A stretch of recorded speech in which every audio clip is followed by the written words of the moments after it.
All right, 2 Kings chapter 5. 2 Kings chapter 5. We're continuing in the ministry of Elisha.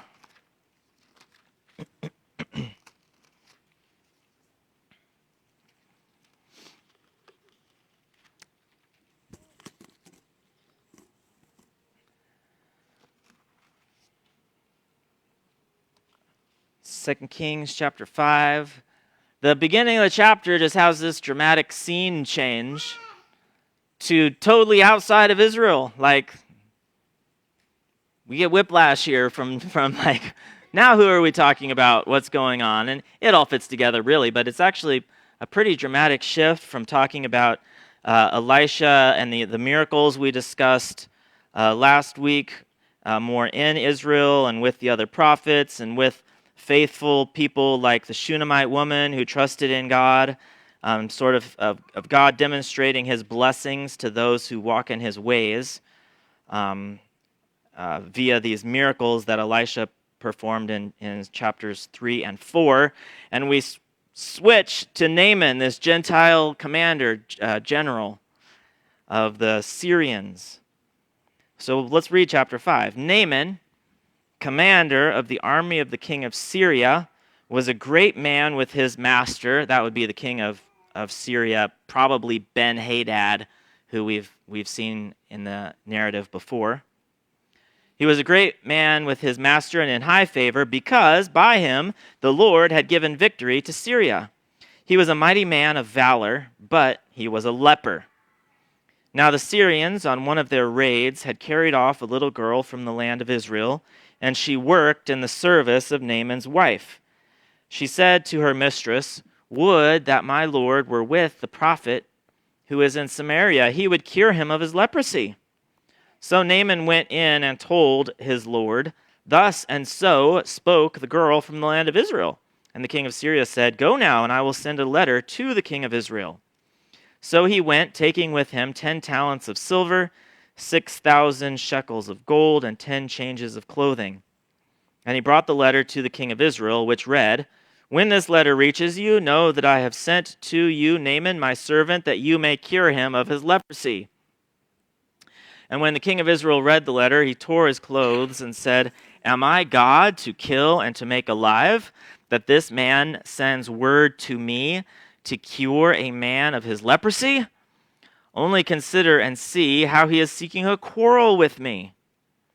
But when Elisha, the man of God, heard that the king of Israel had torn his clothes, he sent to the king, saying, "Why have you torn your clothes? Let him come now to me, that he may know that there is a prophet in Israel." So Naaman came with his horses and chariots and stood at the door of Elisha's house. And Elisha sent a messenger to him, saying, "Go and wash in the Jordan 7 times, and your flesh shall be restored, and you shall be clean." But Naaman was angry and went away, saying, "Behold, I thought that he would surely come out to me and stand and call upon the name of the Lord his God and wave his hand over the place and cure the leper. Are not Abana and Pharpar, the rivers of Damascus, better than all the waters of Israel? Could I not wash in them and be clean?" So he turned and went away in a rage. But his servants came near and said to him, "My father, it is a great word the prophet has spoken to you. Will you not do it?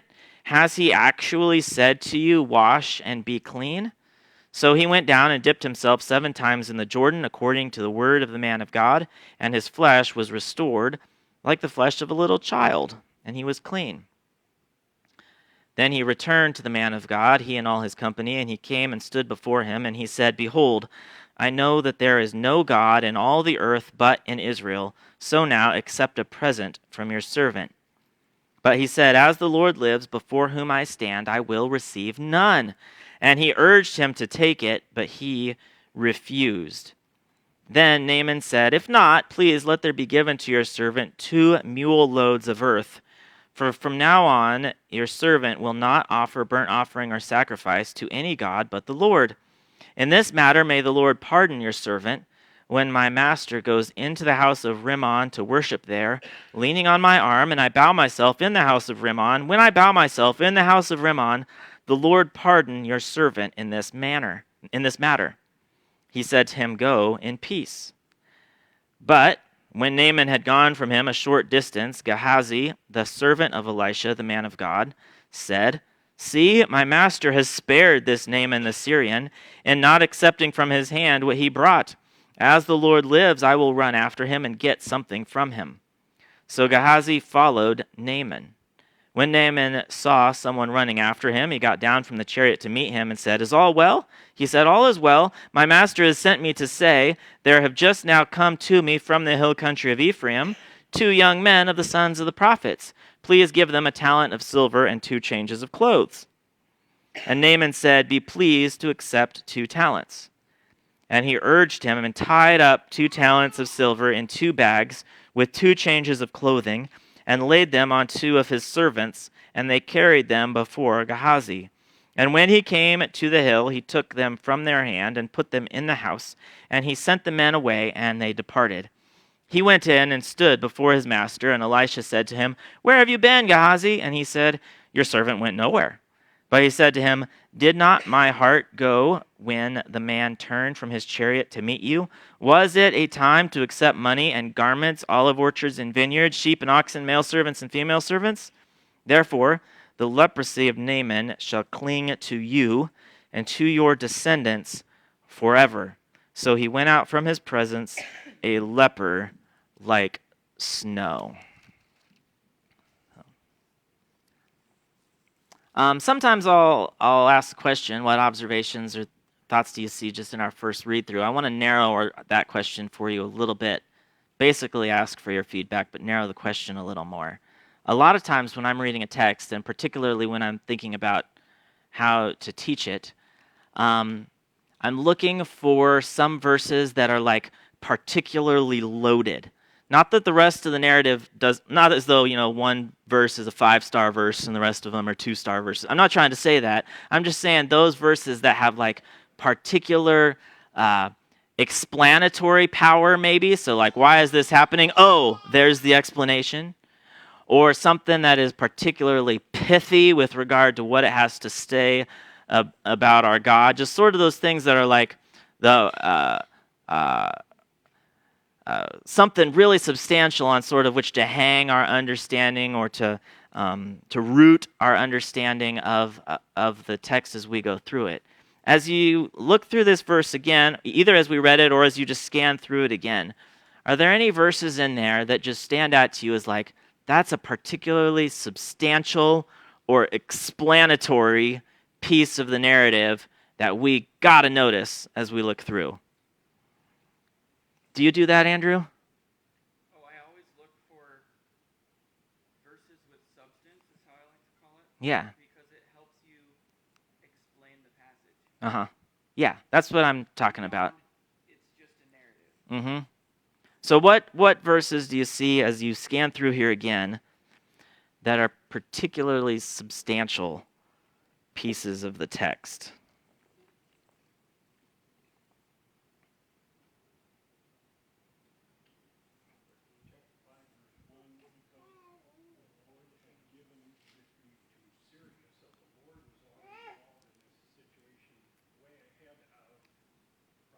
Yeah. Now that's one of the verses that maybe isn't like a key to this whole text, but is really theologically loaded as far as God's involvement in the world. Yeah, so we'll come back to verse number 1. That's a good one. You mentioned one, Jeremy? Read it for me.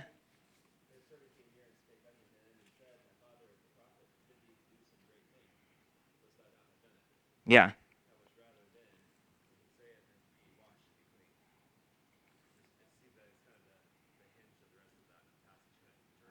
Right. Are you going to do this simple thing required of you, Naaman? By faith? You would have done a great thing. What about a simple thing? Yeah. So, yes, sir, Art. Verse 25, just like the Holy Spirit speaking, where did you go, Gehazi? Uh-huh.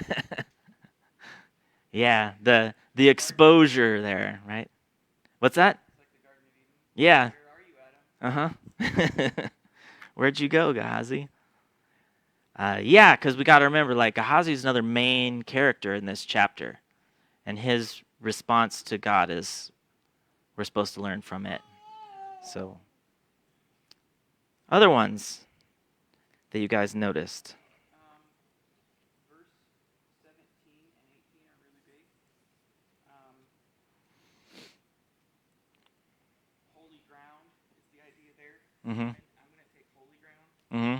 Because in the understanding of the nation of Israel at the time, you go to a place to worship God. Yeah. God is in a place. Mm-hmm. So you worship at the temple. Mm-hmm. In the Holy Land, the nation of Israel is Holy Land. Mm-hmm. So Naaman says, hey, can I take 2 mules of dirt with me Uh-huh. to go worship on them? Yeah. So it's a strange request to our sensibilities, but it has a lot of explanatory power for, like, just how far has Naaman gone in his understanding of the true and living God. And that's a clue. Like, there's something there if he's pursuing God that way. I've done some research Mm-hmm. enough to know about some of the faith of the tribe of Israel. Yeah. Yeah. And then verse 18, following that up, is like, my job is to go in with the king when he worships, Mm-hmm. and I have to kneel with him to hold him. Yeah. I'm not worshiping the idol. Right. That's my job. Yeah. Good. That's good verses there too. In verse 8, Elisha telling the king basically, why have you torn your clothes? Mm-hmm. Let Naaman come to me that he may know there's a prophet in Israel. Right. Going along with what Mike was saying about the Lord giving Syria the victory there. Right. So that has explanatory power or substance, like Andrew said, for going, well, why is Elisha healing somebody? Hey, I just like people not to have leprosy, which is good. But he's like, no, I want him to see that there's a prophet in Israel. I want this foreign commander to see that there's a prophet in Israel. So good. Yeah, that's a good one. Good text. What's that?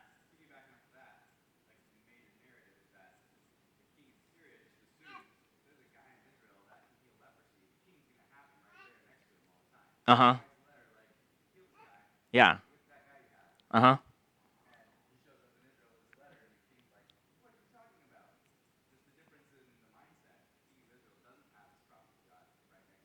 Uh-huh.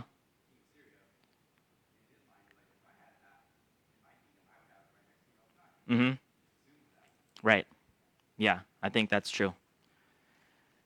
It's a little glimpse, too, into the heart of the king of Israel. He doesn't have a right relationship with God. It's Jehoram, Ahab's son, the second son, remember, that became king. So, all right, let's start at the beginning. I think we're going to be expanding on most, if not all, of the texts that you brought out this morning. Right off the bat, Naaman, this commander of the army of the king of Syria, he's a great man, and like Mike brought out, he has this high position. He's accomplished his military achievements and risen through the ranks because by him the Lord had given victory to Syria. Okay, this is fascinating because if you read the whole Old Testament and think God is active with Israel and like sort of working over here, he's actually working everywhere else too. And anything that happens is by his hand. I want us to flesh this out a little bit in Amos chapter 3. Amos, Obadiah, Jonah, way back over here in the Minor Prophets.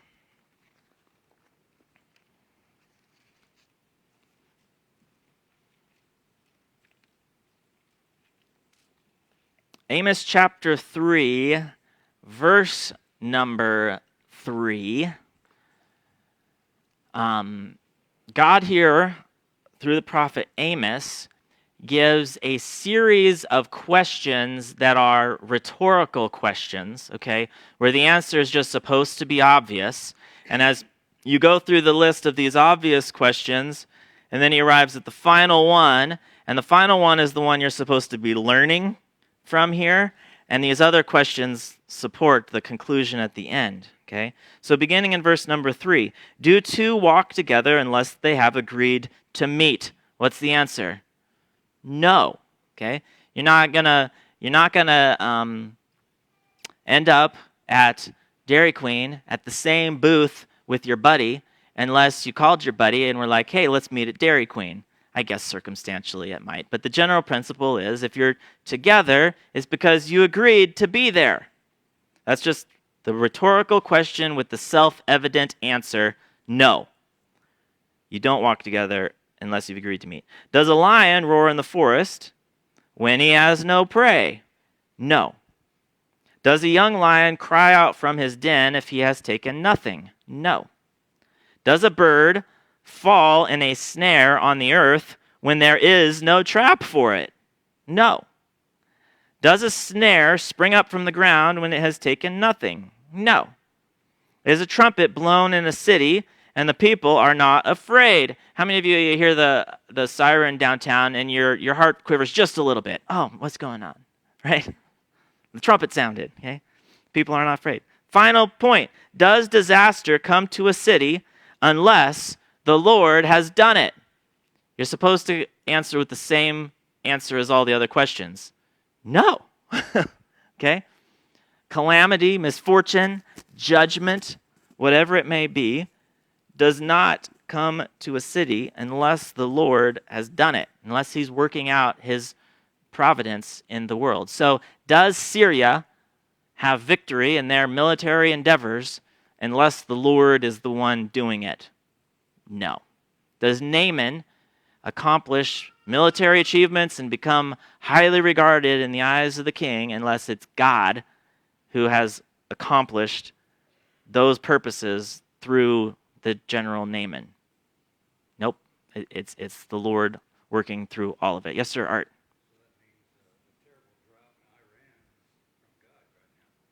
Yeah. In some sense, the Lord is in control of it and has purposes for it. Beyond our understanding, but things don't happen unless God is in it. Right? Things don't happen unless God is in it. And so even this pagan nation, who we haven't been spotlighting as we've gone through Scripture, we have this story that draws us along and is like, so God's actually working in everything, not just in Israel. And he's established Naaman in this position. This is interesting too, because you'll remember in some of Syria's conflicts with Israel is where you have that discussion of, oh, their God is the God of the mountains, so let's fight him down in the valleys where he has no power. So they have this theology of these local deities that have power in different realms, and in reality, it's been the Lord the whole time. Okay? In reality, even though they don't acknowledge it, it's the true and the living God who has been working and arranging the affairs of history. So there's the first sort of theologically loaded comment just right off the bat there. Verse number 1. So Naaman is a mighty man of valor. He's a leper. The Syrians would not have had the same uncleanness laws as Israel did, so there's a possibility that he might not have been as socially ostracized as a Jewish leper would have been. He still has access to the king, we see that, but perhaps he was socially ostracized. But at minimum, he's suffering.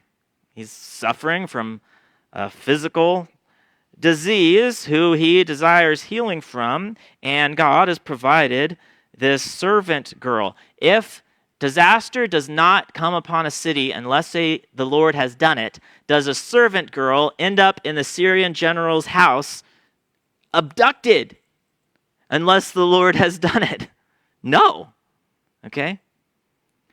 So in God's providence, there's this girl who knows that there is a prophet in Israel, a prophet in Samaria, which is the capital city.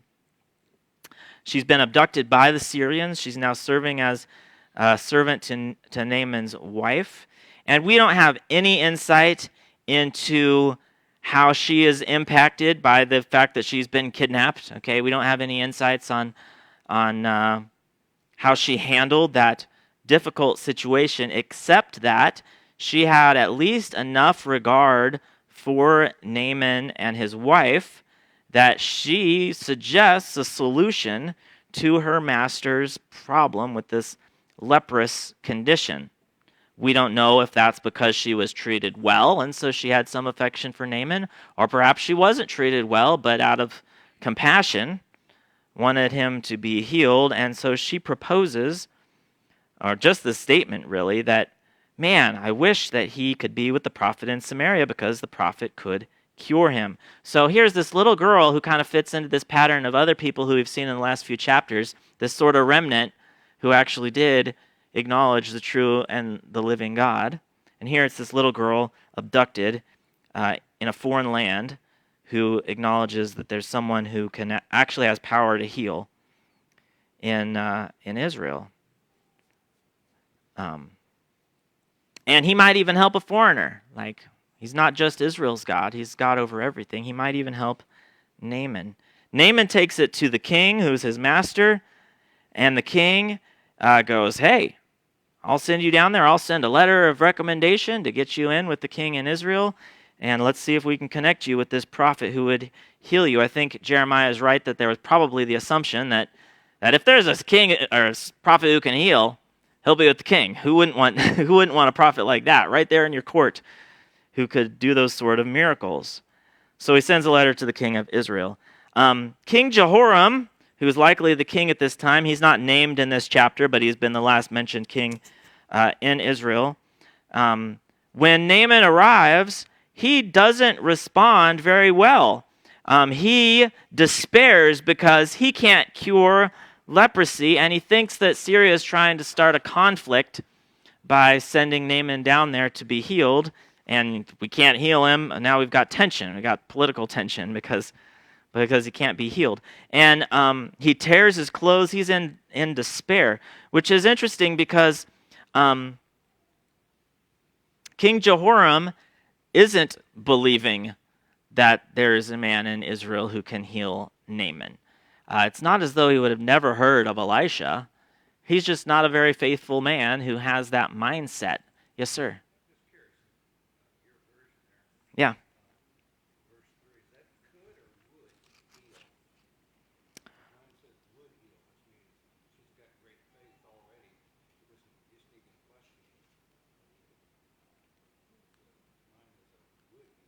Okay. Mine says would.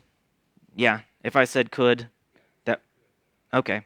He would cure him of his leprosy. Yeah. Yeah. He would do it. I think we got a bit of a contrast here that we're supposed to see, where Israel,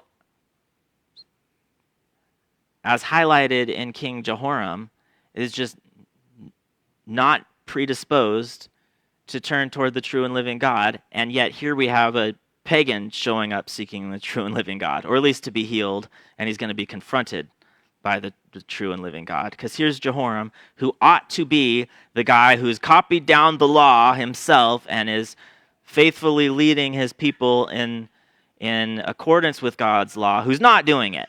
So when someone shows up looking for a prophet of God, he's like, or looking for healing, he's like, I got nothing. I don't have anything to offer. We're going to get in a fight because of this. So Jehoram is not a godly king, and so he doesn't respond a godly way here.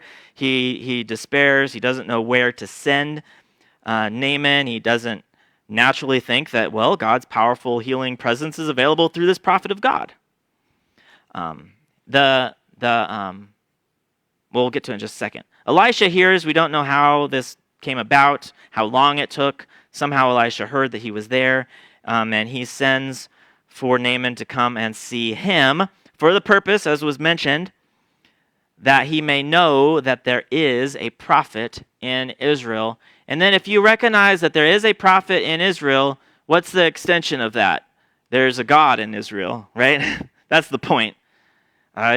Elisha is not the focal point. There's a God in Israel, which is what Naaman ends up concluding, right? When he's healed later, he doesn't conclude, what an awesome prophet. He goes, there's a God here. Okay, so the The fact that there's a prophet in Israel is supposed to speak that there is a God in Israel. A lot. Make a distinction between Raman and the Lord when he gets ready to worship, so he already understands that contrast. Mm-hmm. Mm-hmm.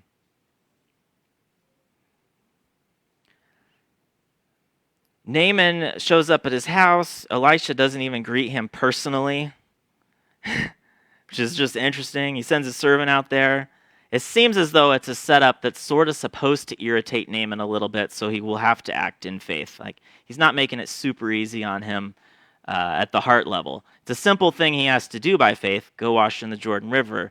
But he's got this heart level conflict. Am I going to do what the prophet of God has instructed me to do? Because the prophet didn't even show up.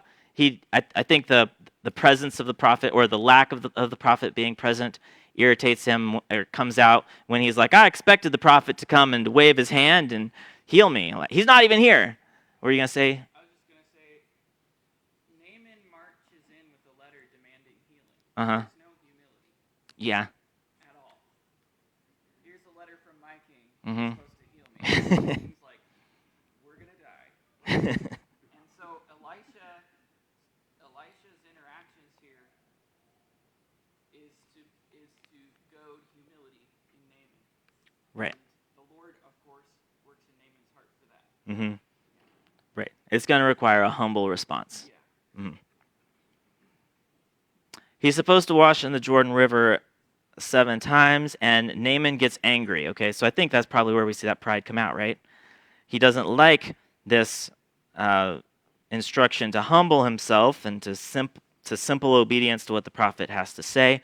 So he's angry. Verse number 11, Behold, I thought he would surely come out to me and stand and call upon the name of his Lord, his God, and wave his hand over the place and cure the leper. I'm not getting the respect from the prophet, and I'm not getting the hocus pocus that I would have expected to have a healing. What's going on? I'm packing up and heading home. Our rivers are better. His servants approach him, and as Jeremy brought out, like, he's requiring this simple thing of you. We're here. Do it. Wash and be clean. And so he's persuaded by his servants to act in faith by humbling himself and washing in a river that he's not impressed by. He just has to do it as God's man had instructed him to do. And he does. He goes down, he dips himself 7 times in the Jordan, according to the word of the man of God. His flesh was restored like the flesh of a little child, and he was clean. Man, what about his battle scars and awesome calluses and stuff? Like, he just has baby skin. He's got to work on the calluses again. But the point being is he's totally cleansed, totally made new, where he was just infected with whatever this particular disease was. He's just totally cleansed, totally clean. I think it's interesting that the servants, both the little girl and the servant that confronted Nahum, it took them Mm-hmm. to get the information across to Mm-hmm. do what they needed to do. Yeah, like it took the simple in this world to convince this great general to do what he needed to do. Yeah. Mm-hmm. Yeah. That is interesting. Naaman is transformed, not just physically, but spiritually as well. And he comes back to the man of God in verse 15, and his theology is changed. Okay? Where the Syrians' default is, well, there's gods of the mountains and gods of the hills. When he sees that there is a God in Israel, he doesn't only conclude, wow, the God of this region is pretty impressive. I will add him collectively to other regional gods. His conclusion is, behold, I know there is no God in all the earth but in Israel. Wow, that's like a totally different worldview shift that God has graciously worked in him as he showed his power through this healing. There's no God in all the earth but in Israel. And there's several clues here that just demonstrate that he's had this genuine transformation by God's grace. He recognizes that there is only one true and living God. He tries to pay Elisha, and Elisha refuses. He's not going to accept payment on behalf of God's power. He's not going to profit himself by something that God has done. And Naaman continues to just show these elements of his changed mind that show that something really substantial has happened here. As Andrew brought up, first of all, after his gift is rejected, he's like, at least let me take some mule loads of dirt, because I'm not going to offer burnt offerings or sacrifices to any god but to the Lord. His desire, his intention now is no other gods but the God of Israel.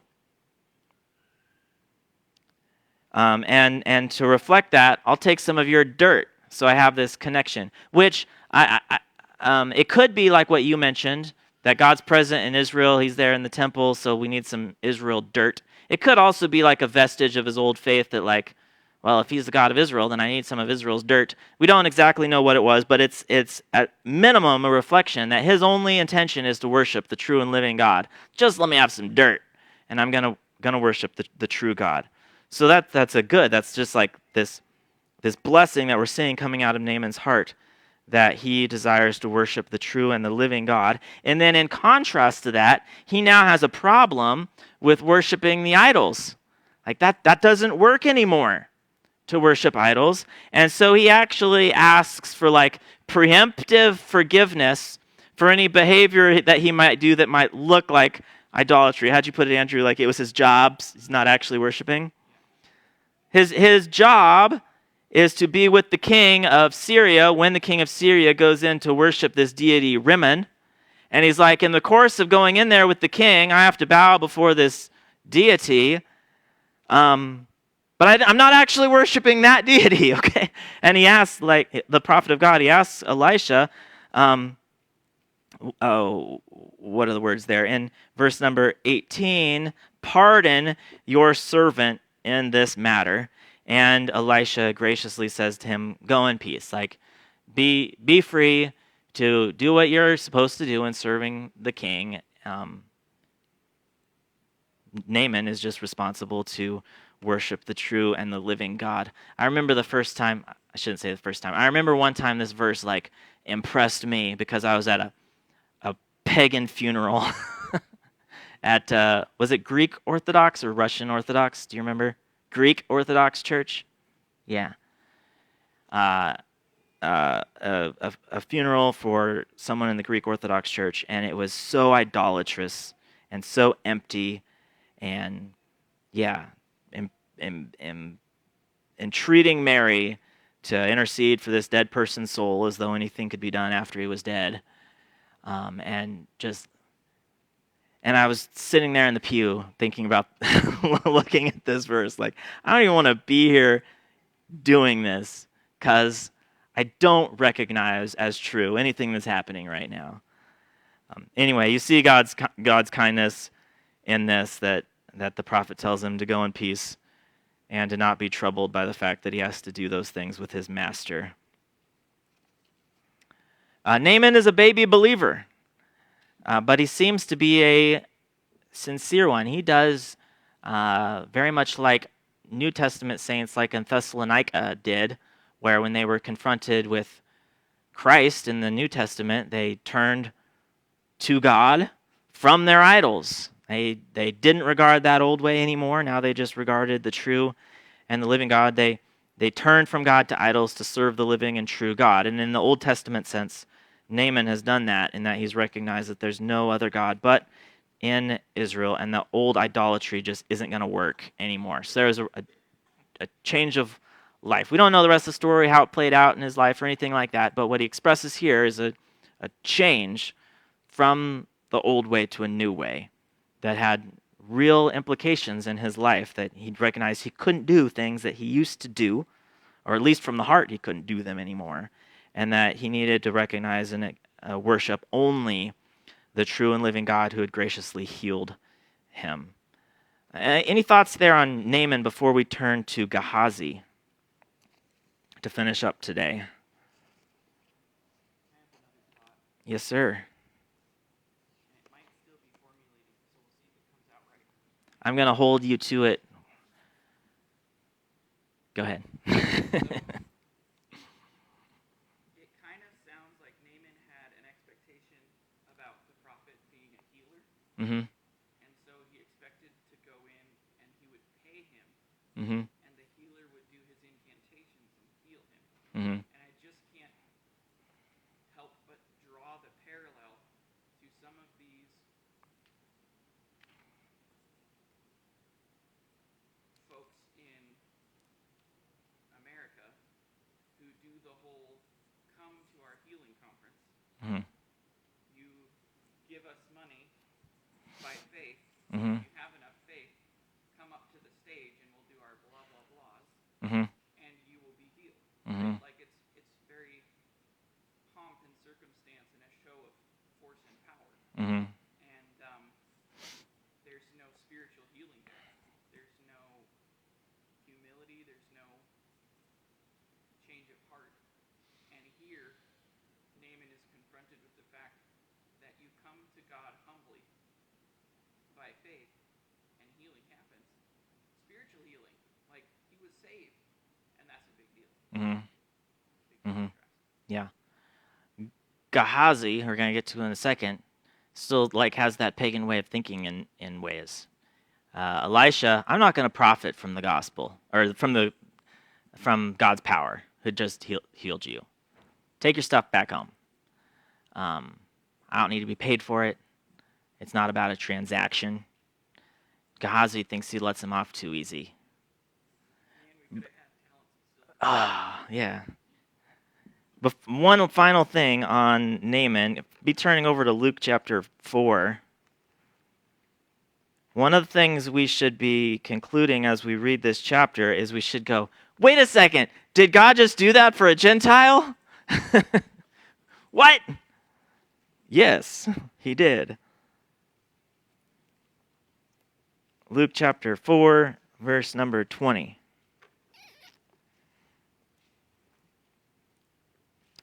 Jesus is teaching in Nazareth. He rolls up the scroll, verse 20, gives it back to the attendants, sat down, and the eyes of all in the synagogue are fixed on him, and he began to say to them, today this scripture has been fulfilled in your hearing.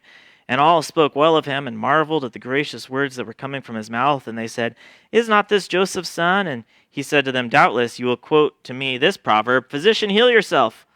What we have heard you did at Capernaum, do here in your hometown as well. And he said, truly I say to you, no prophet is acceptable in his hometown. So Jesus is dealing with this reality that because the Jews, by and large, just had human eyes, and they go, Jesus grew up around here, that they stumbled over him being the God-man. He's the local kid. He's the carpenter's son. He can't be the God-man. And that their proximity to the truth was actually a stumbling block for them. Their hardness of heart was fundamentally what it was. Verse 25, but in truth I tell you, there were many widows in Israel in the days of Elijah. Remember, we just read about this widow a couple weeks ago, when the heavens were shut up 3 years and 6 months, and a great famine came over all the land. And Elijah was sent to none of them, but only to Zarephath in the land of Sidon, to a woman who was a widow. So you guys who are near, you're having trouble. But in God's kindness, there's some people further out who are seeing who Jesus is. And he's saying, this isn't new. You go all the way back to Elijah. Which widow did God send Elijah to? Well, the widow of Zarephath, not a Jew, somebody out there. Verse 27, and there were many lepers in Israel in the time of the prophet Elisha. None of them was cleansed, but only Naaman the Syrian. Hey, God healed somebody who was out there. And you guys with your little holy huddle in here who think that you've got everything figured out with your extra religiosity and all your your extra laws and everything like that. You guys don't understand because you have hard hearts and you teach as the commandments of God, the commandments of men. You don't get it, but there's some people out there who I'm dealing with, and they hate that. When they heard all these things, all in the synagogue were filled with wrath. And they rose up and drove him out of their town and brought him to the brow of a hill on which their town was built so that they could throw him off the cliff. But passing through their midst, he went away. Part of what they didn't like, part of it was that they didn't like that he's going, hey, the Spirit of the Lord is upon me, so I have significance that you need to recognize. Part of it was, you can't deal with other people because you're supposed to deal with us, or God deals with us. We're the special ones, okay? And when Jesus points out that God is not that way, that he's always been dealing with people out there like that widow and like Naaman, they are uncomfortable with that truth. But it's this expanding truth that gets fleshed out more and more in the New Testament, that the good news is going out all over the place. And the ones who were uncomfortable with that reality, they were the ones who had the problem.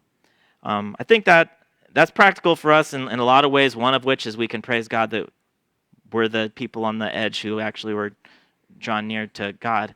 But it's really helpful for our hearts for other people too. When God saves people who we're a little bit uncomfortable with, we got to watch our hearts and see what he's doing and realize that he can save who he wants to save, and he's always been doing that. And here he wanted to save Naaman, a Syrian general who'd been involved in abducting Hebrew children, okay? But he wanted to reveal himself to him and change him, and he did. In closing here, let's touch on Gehazi a little bit, back in 2 Kings chapter 5. Remember, Gehazi has been tagging along with Elisha for a while. He was witness to the healing of the Shunammite woman's son back in chapter 4. But remember, too, even though he was a witness, there was a glitch where Elisha sent Gehazi ahead to lay his staff on the boy and raise him, and Gehazi comes back and is didn't work. So it's already kind of wait, what is up with Gehazi? And then it gets exposed even more here in this chapter. What's up with Gehazi? And it is that he's a hard-hearted person himself. He's this dramatic contrast to Naaman. Naaman's out there. Gehazi is as in close proximity to the man of God as you could be. Okay? He should be the special, and he's not. He's hard-hearted. And so there he is, right next to Elisha, and he's this contrast to Naaman, where Naaman is a foreigner and a pagan who humbles himself. Gehazi is a Jew, servant to God's prophet, witness to all these miracles, and he's hard-hearted, and in many ways has a more pagan worldview than Naaman now does. Verse number 20, Gehazi, the servant of Elisha, the man of God, said, "See, my master has spared this Naaman the Syrian in not accepting from his hand what he brought." It seems like the idea of Elisha sparing Naaman is the idea that Elisha let Naaman off the hook too easy in not making him pay for these favors. He got off too easy. And Gehazi uses that to justify deceiving Naaman, because he chases after him and he lies to him, saying, well, these sons of the prophets came down, they need a little help. Couldn't you send, how about some silver and some changes of clothes for these prophets? Naaman, yeah, to his credit, he wants to help God's prophets. Okay. And he sends him back with 2 changes of clothing and the silver, and Gehazi fools him and gains these treasures, but at a cost, because when he gets back, as was brought up, Elisha knows, because God is with him and has revealed this, and Elisha knows. Where have you been? Nowhere. Well, my heart was with you when you went down there. I know what has just happened. And Gehazi here is cursed with the leprosy that Naaman had been afflicted with. Verse 27, "Therefore the leprosy of Naaman shall cling to you and to your descendants forever." So he went out from his presence a leper like snow. We got blessings and cursings. Naaman goes down there seeking healing. God reveals himself to him. He's blessed both physically and spiritually. And then Gehazi, who is disobedient and hard-hearted and deceitful and seeking his own gain and seeking to profit by God's power instead of just being a witness of God's power, he ends up with a curse that will continue on to his descendants of the exact same affliction that Naaman had had. God's grace requires that we not profit from his grace, and Gehazi is cursed because he does seek his own gain from doing God's work, and so he stands as an example there. Any quick thoughts on Gehazi, and then we'll close for this morning.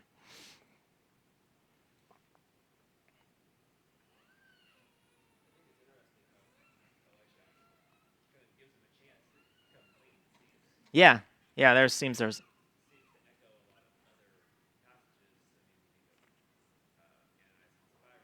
Mm-hmm. Mm-hmm.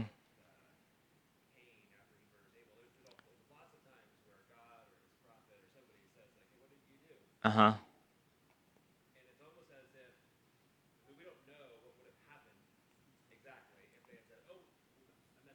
Yeah. Yeah.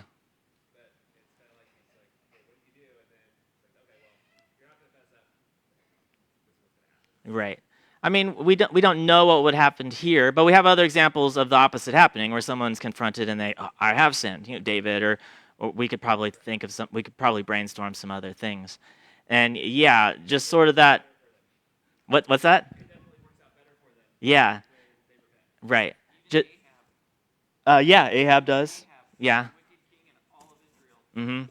Uh. Himself before God, and God said, okay, Uh-huh. here's some. It won't happen in your generation. Yeah. Yeah. Mm-hmm. Yeah. Yeah. Yeah. I think that's a really good insight there, Jeremy. Uh,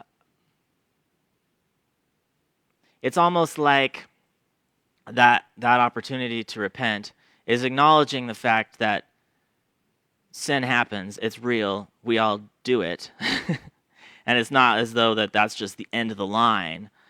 But we have to respond correctly, and Gehazi did not. He continues in his deception and is cursed for it. So, yeah.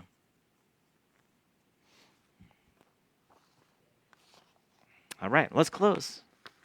God, teach us your ways through these examples here of Naaman and of Gehazi, fundamentally of what you're doing and what you're revealing through these things. It's not about the men themselves, but about your glory. Thank you that you would save a pagan general. Thank you that you would save us. And God, grant us to be sensitive to you, to seek you, and to, as Jeremy's just reminded us here in the closing,